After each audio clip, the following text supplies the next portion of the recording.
ನನ್ನ ಹೆಸರು ಕೊಟ್ರೇಶ್ ಅಂತೇಳಿ BHL ರಾಸಾಯನ ಉದ್ಯೋಗ ಪ್ರೈವೇಟ್ ಲಿಮಿಟೆಡ್ ಇಂಡಿಯಾ ವತಿಯಿಂದ ಬಂದಿದ್ದೇನೆ.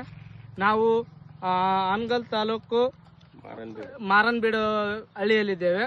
ಈ ಪುಟ್ಟಣ್ಣ ಅವರು ನಮ್ಮ ಹಲಬಾರ್ಡ್ ಸೊಲ್ಯೂಷನ್ ಮತ್ತು ಕ್ಯಾಲ್ಮಸ್ ಗೋಲ್ಡನ್ನು ಉಪಯೋಗ ಮಾಡಿದ್ದಾರೆ. ಮತ್ತು ಇವರು ಯಾವ ಬೆಳೆಗೆ ಉಪಯೋಗ ಮಾಡಿದ್ದಾರೆ ಅಂದರೆ ವಾಟರ್ ಮಿಲನ್ ಬೆಳೆಗೆ ಉಪಯೋಗ ಮಾಡಿದ್ದಾರೆ. ವಾಟರ್ ಮಿಲನ್ ಬೆಳೆಯಲ್ಲಿ ಅವರು ಯಾವ ತರ ಬಳಸ್ಕೊಂಡಿದ್ದಾರೆ ಎಂಬುದನ್ನು ಅವರ ಹತ್ರ ಮಾಹಿತಿಯನ್ನು ಪಡೆದುಕೊಳ್ಳೋಣ. ಸ್ವಲ್ಪ ಕೇಳಿ ರೈತ ಬಾಂಧವರೇ. ಈ ಕ್ಲೈಮ್ಯಾಕ್ಸ್ ಗೋಲ್ಡು ಮತ್ತು ಹಲಬಾರ್ಡ್ ಸೊಲ್ಯೂಷನ್ ಅಂತೇಳಿ ಈ ಔಷಧಿಯನ್ನು ನಮ್ಮ ಸಂತೋಷ್ ಅವರು ಪರಿಚಯ ಮಾಡಿಕೊಟ್ರು. ಅದೇ ರೀತಿಯಾಗಿ ಮೈಸ್ಟೋನು ಮತ್ತು ಇನ್ನೊಂದು ಮೈಕ್ರೋಮ್ಯಾಕ್ಸ್ ಅಂತ ಕೂಡ ಕೊಟ್ಟಿದ್ರು. ಯಾವ್ಯಾವ ಹಂತದಲ್ಲಿ ನೀವು ಹೊಡೆದಿದ್ರಿ? ಇದನ್ನ ನಾವು 20 ದಿವಸಕ್ಕೆ ನಾಟಿ ಮಾಡಿ 20 ದಿವಸದ ನಂತರ ಇದನ್ನ ಯಾವುದು ಹಲಬಾರ್ಡ್ ಸೊಲ್ಯೂಷನ್ ಅನ್ನ ಡ್ರೈಸಿಂಗ್ ಮಾಡುವಂತ ಕೊಟ್ಟಿದ್ರು. ಆದ ನಂತರ 25 ದಿವಸ ಆದ ನಂತರ ಮೈಕ್ರೋಮ್ಯಾಕ್ಸ್ ಹಾಕುವಂತ ಹೇಳಿದ್ರು. ಅದಾದ ನಂತರ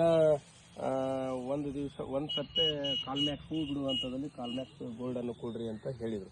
ಆ ಪ್ರಕಾರ ನಾವೆಲ್ಲ ಇದನ್ನ ಡ್ರಿಪ್ ಮೂಲಕ ಪ್ರತಿ ಎಕರೆಗೆ 1 ಲೀಟರ್ನಂತೆ ಮೈಕ್ರೋಮ್ಯಾಕ್ಸ್ ಮತ್ತು ಕಾಲ್ಮ್ಯಾಕ್ಸ್ ಗೋಲ್ಡ್ 2 ಕಿಲೋ ಎಕರೆಗೆ ಹಲಬಾರ್ಡ್ ಸೊಲ್ಯೂಷನ್ ಅಂತ 2 ಬಾರಿ ಕೊಟ್ಟಿದ್ವಿ.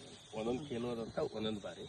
ಇನ್ನಿತರೆ ಎಲ್ಲ ಈ ಗೊಬ್ಬರಗಳನ್ನ ಅವ್ರು ಏನ್ ಮಾರ್ಗದರ್ಶನ ಮಾಡೋದು ಅದನ್ನ ಮಾಡಿದೀನಿ. ನೀವು ಇನ್ನು ಮುಂದೆ ರೈತರುಗಳಿಗೆ ರೈತರು ಇದನ್ನ ಉಪಯೋಗ ಮಾಡೋದ್ರಿಂದ ಭೂಮಿಯ ಫಲವತ್ತತೆ ಕೂಡ ಹೆಚ್ಚಾಗೋದ್ರ ಜೊತೆಗೆ ನಾವು ರೈತರು ಕೂಡ ಅತ್ಯಧಿಕ ಇಳುವರಿಯನ್ನು ತೆಗೆದು ಮತ್ತು ಒಳ್ಳೆಯ ಒಂದು ಇಳುವರಿಯನ್ನು ತೆಗಿಲಿಕ್ಕೆ ಇದು ಔಷಧಿ ಒಳ್ಳೆಯದು ಅಂತ ಹೇಳ್ಬೋದು ಅಷ್ಟೇ.